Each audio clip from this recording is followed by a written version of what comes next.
This is what's called the Southeastern Area Engine Academy. We are training firefighters in orientation and tactics with Type 6 wildland fire engines. So today in this side of the equation we have 6 stations that all practice one specific hands-on tactical element. The majority of what I'm learning out here is things that we don't use on a day-to-day basis that are going to be more helpful when we get back to our day-to-day jobs.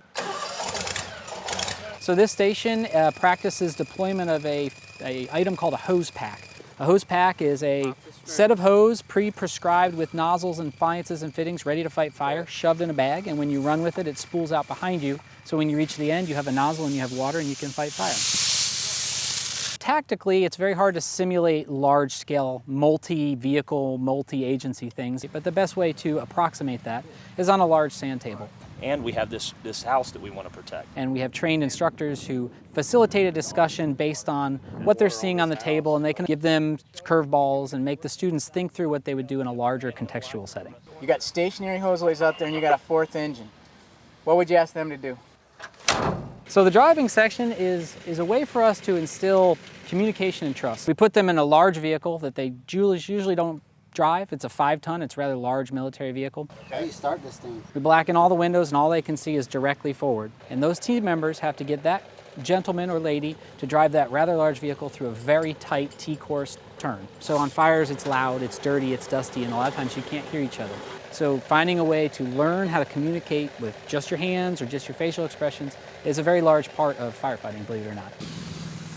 That is a tactic called pump and roll, and what we're trying to teach them there is how quick and fluid that needs to be. So you'll see instructors throwing fake spot fires, and so by hitting pool balls and moving them around and making them look and throwing flagging and keeping them moving quick, that instills that situational awareness we're trying to get to. So it's been pretty nonstop, but I'd imagine that replicates a lot of what these guys have to do all the time, especially if they go out west. But the biggest thing is that you're fed information the whole time you're here. And so the last 2 stations kind of dovetail with each other. So the first one is a parallel setup, which is where multiple pumps run into one hose. Now this line here is coming off the engine, and that pump has a capacity of all 3 of them pumps put together.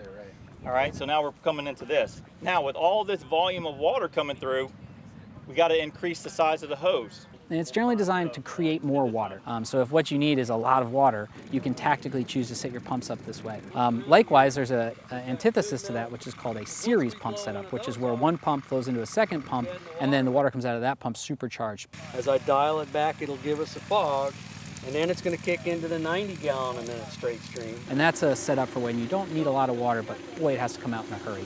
And those also have safety considerations and setup considerations. So we walk the firefighters through how you would set that up, and we make them do it and put their hands on it and feel how much water comes out of that hose.